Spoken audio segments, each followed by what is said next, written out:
και να το δώσει στους υπόλοιπους για να ξεκινήσει η πορεία προς τον Πειραιά.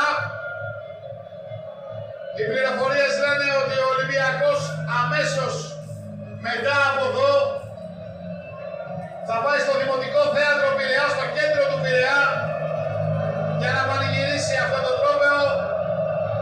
Εκεί θα στηθεί το γλέντι, το ερυθρόλευκο απόψε.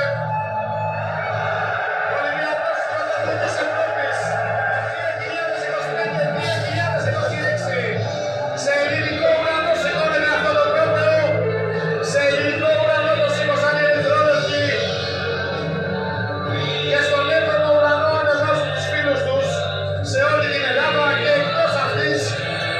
Ο Ολυμπιακός νίκησε τη Ρεάλ, έφτασε στην κορυφή, επιβεβαίωσε μια καταπληκτική σεζόν που είχε και την επισφράγισε με τον καλύτερο δυνατό τρόπο, σκορπώντας χρυσά κομφετί.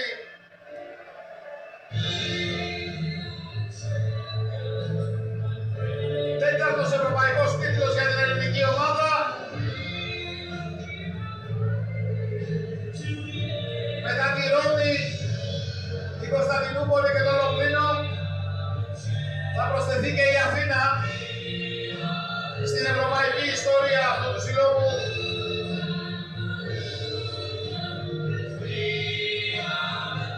Σειρά έχει αναμνηστική φωτογραφία.